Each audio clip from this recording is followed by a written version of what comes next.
Урматтуу кыргызстандыктар, саламатсыздарбы? Биринчи анда бул биздин мекендешибиздин видеосун көрүңүздөр. Бишкекте жаңы парк ачылган, билесиңер. Былтыр ачылган Бишкек Евразия парк деген. Ошол парк бекер кылышкан. Эмнеге бекер кылышкан билбейм, бирок мейли эми.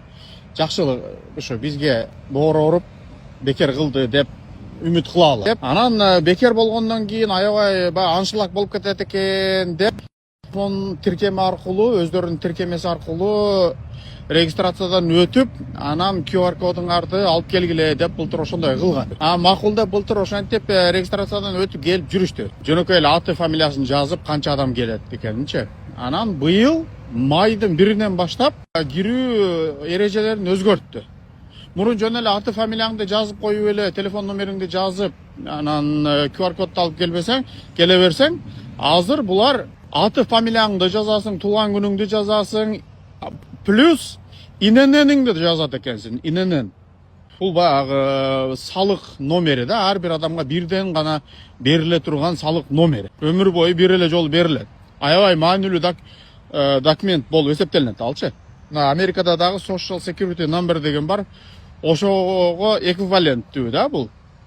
Анан мени ойлондурган нерсе, ал документ эмнеге керек? Такыр ошого түшүнбөдүм. Мисалы үчүн ID картаңды ала келет экенсиң, анан ошо менен мындай текшерип көрүп, эгер туура келсе анан кийин киргизет экен. Анысы аз келгенсип, канча адам келсе, ошончо адамдын ошол маалыматына киргизет экенсиң, ошол документтегидей кылып. Мисалы үчүн 5 балаң менен киргизсең, 5-10 тең жазып, ИНН-дерин дагы жазат экенсиң. Алардын күбөлүктөрүн дагы алып келип көргөзөт экенсиң. Бул мындай башка бир мамлекетке кирип аткандай эле сезилип атат да. Кыргызстандан чыгып туруп, же бир Өзбекстанга, же бир Казакстанга, же бир Германияга кирип келип аткандай эле сезилип атат. Эмнеге анча документти текшерип атса? Бул адамдардын жеке маалыматтары, бул өтө маанилүү нерсе да. Ал сатылбаш керек, башка сырт жактагы компания келип талап кылбаш керек. Муну мага ишенбесеңер, мына президенттин өзүнөн уккула. Тот, кто не управляет. Өз маалыматтарын башкара албаган адам өз келечегин да башкара албайт.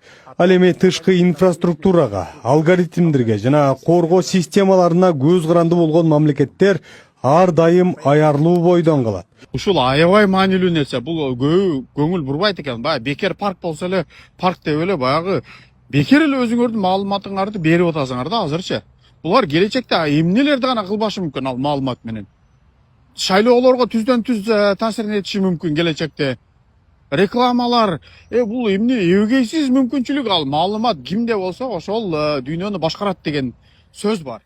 Эми бул мекендешиме мен чоң ыраазычылык билдирем. Бул ушуреки жарандык, мекендик, аң сезимдүүлүк деп коет. Ушуреки адамдын ой жүгүртүүсү, суроо койгону. Эмнеге булар биздин бүт маалыматты алып атат, чек арадан өтүп аткандай эле болуп атат. Идентификациялык номерден баштап балдарыңдын коен жатагына чейин сурап атат деген суроону туудуруп, өзү ой жүгүртүү кылып, анан эмнеге деп суроо кылып атат да. Менин көптөн бери социалдык тармактарда жүргөнүм, YouTube канал кылганым, ушул Instagramда, Facebook'та жүргөнүмдүн бирден бир себеби бизде кыргызстандыктардын басымдуу көпчүлүгүнүн ой жүгүртүүсү, критикалык ой жүгүртүүсү ойгонуп, ушундай суроолорду бере баштаса деген үмүттөмүн да. Мынакей бул биздин мекендешке чоң ыраазычылык. Евразия паркы ачылып, анан ал жерде бекер деп элдин баары барып атат. Бирок көрдүңүздөрбү туугандар, бекер оокат жок. Бекер оокат болбойт бул дүйнөдө. Биз бекер деп ошо бекерчиликке умтулганга, бекерчиликке жүгүргөнгө аракет кылабыз. Бекер оокат болбойт. Эми мен сиздерге түшүндүрүп берем. Бул жигит койгон суроого эми мен жооп берем. Евразия фонду, туугандар, бул Евразия кыймылы, Евразия багыты, бул Орусиянын Кремлдин бирден бир чоң программасы. Муну жумшак күч деп коет. Эми жанагы адамдардын идентификациялык номерларын алуу, паспортту жөнүндө маалымат алуу, алардын жашаган жери боюнча маалыматы алуу боюнча булар негизи жеке маалымат деп коет. Жеке маалымат бул мамлекет тарабынан корголот. Ал корголуп, ал таркатууга жатпайт. Бирок көп өлкөдө мисалы ушундай жеке маалыматтарды чогултат. Жана сиздер TikTokко кириш үчүн VPN'ди өзүңүздөрдүн тиркемесине көчүрүп атпайсыздарбы? Же башка бир тиркемелерди, оюн көчүрүп атасыздар, башка нерсе көчүргөндө силердин телефон номуруңарды, силердин жашыңарды сурап атпайбы? Сиздердин ошереки болгон сиз жөнүндө маалыматты алат да. Эми коммерциялык багытта маалымат алуунун бир жөнү бар. Бул рекламага сатат. Себеп дегенде чоң корпорациялар, мисалы жанагы Procter and Gamble сыяктуу, жана тиш жууган пасталар, жанагы кир жууган айналар, башкалар боюнча же тамак аш боюнча булар эми сиздердин ким экениңерди, кайсыл жерде жашайт экениңерди, силер эмнеге кызык экениңерди чогултуп, аны рекламага пайдаланышат. Бул бир жолу. Мисалы билесиздер, могу Яндекс Такси. Яндекс Таксинин да көчүрмөсүн кылганда биз ошерекиге баардык маалыматтарыбызды беребиз. Керек болсо банк картабызды дагы ал жерге кыпчып, номери менен кошуп, банк картабызга чейин бар Яндекс картасында, Яндекс тиркемесинде.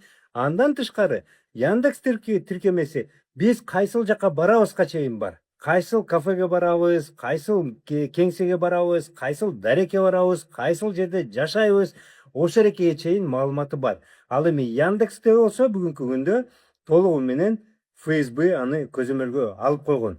Эми карагыла, Кыргызстан эмне болуп атат? Евразия бул коммерциялык эмес да. Себеп дегенде мынакей бекер кылып коюшту да. Бекер. Бара бергиле деп койду. Бирок маалыматыңарды бергиле деп койду. Эмне кылып атат? Бул мисалы жөнөкөй эле нерсе. Буну жумшак күч деп коет. Биринчиден Кыргызстандын элдеринин балдарыңардан өйдө коен жатагыңарга чейин маалыматын чогултуу. Бул бир. Экинчиден, бул маалыматты кийин кандай кылып, кандай саясий нукта пайдаланат экенин, аларды колдонот экенин кимде кепилдик бар? Эч кимде кепилдик жок. Бул жигит айтып атпайбы? Мага айтышты, милиция кызматына барып жазгыла деп айтты. Жок, бул милиция кызматынын иши эмес. Бул ички иштер министрлигинин иши эмес. Бул мамлекеттик коопсуздук комитетинин иши, УКМКнын иши, улуттук коопсуздук комитети барып, эмнеге силер ушул жеке маалыматты чогултуп атасыңар деп, негизи буга тыюу салыш керек. Бирок, көрдүңүздөрбү, анын баарын чогултуп атат. Эмнеге чогултуп атышат? Бул турган иш да. Бекер кылып атса, аларга эмне кереги бар? Булар силер жөнүндө дагы кошумча жана Яндексте эле кошумча маалымат алуу. Себеп дегенде Яндексти улуу кишилер, чоңураак кишилер пайдаланат. Ал эми жаш балдар пайдаланбайт да, туурабы? Жаш балдарды дагы маалымат алыш керек. Канча баласы бар, кайсы жерде жашайт, алар канчалык деңгээлде ошол Евразия паркына барат, муну дагы кошумча ал жака маалымат кетет.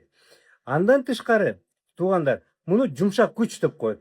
Евразия мынакей Орусия бизге аябай жакшы, балдарыбызга бекер кылып атпайбы деп ойлойбуз дагы, биз анан ошентип кичинекей жаш балдар болсо дагы оюн өзгөртүүгө багытталган долбоор. Мындан тышкары, ошол эле Евразия багытындагы кыймыл башка иштерди алып барат. Мынакей Номад ТВ телеканалы бар. Өзүңүздөр көрүп атасыздар, ал какшап интернетте дагы башка жагында дагы какшап силердин оюңарды ошереки Кремльге алардын кылган ишине оюн өзгөртүү болуп, акырындап мээңерди жуу пропаганда болуп эсептелинет. Толтура телеграм каналдар бар. Телеграм каналдарды алар аттарын сонун коюшкан. Салам Кыргызстан, ала тоо менин мекеним, кыргыздар үчүн деген бир аттарды коюп коюшкан. Анан ал жерге кирип, мага окшогондорду мен Кремльге каршы, алардын пропагандасына каршы нерселерди айтсам, боктошот, шыбашат, ал туура эмес. Анан тетиги батыш деген булар ит, а Орусия деген укмуш дегенди акырын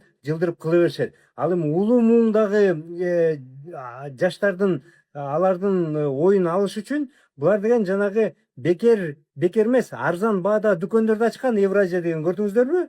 Шагыратып, Бишкекте, Ошто, ар кайсы жерде арзан баадагы дүкөндөрдү ачкан. Муну жумшак күч деп коет.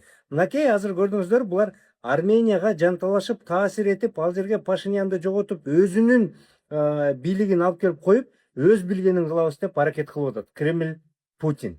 Булар ушинтип эле жанагы эмнеден башталды бул? Булар Украинада минтип ойлошкон, биз Украинага кирип барсак, элдин баары колдоп, тосуп алышат деп ойлошкон. А бирок андай болбой калды да. Украина каршылык көрсөтүп уруша баштады да. Анан булар ошондо түшүндү.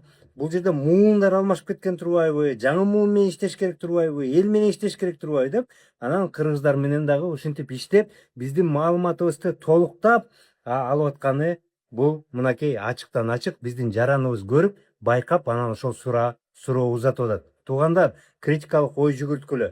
УКМК жөнө турбагыла, баргыла, текшергиле.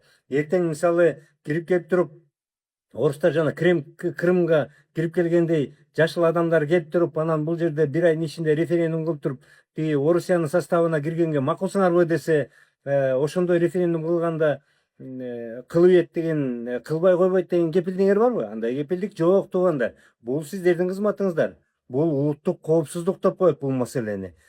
Иштеш керек да, иштеш керек. Жарандар, мен айтам, критикалык ой жүгүртүңүздөр. Ар кайсы булактардан караңыздар. Ушу биздин жаранга окшоп суроо койгула. Бул эмнеге мындай, эмнеге андай эмес деп. Бардык суроого бир эле маалымат булагына ишенбегиле. Керек болсо, мен дагы айтып атканда Карпеков туура айтып атабы же туура айткан жокпу деп чат GPT'ге мени киргизип алып, мен дагы сурагыла, туугандар. Ошентип критикалык ой жүгүртүп, ошентип анан чындыкка жакын келесиздер. Ийгилик, туугандар.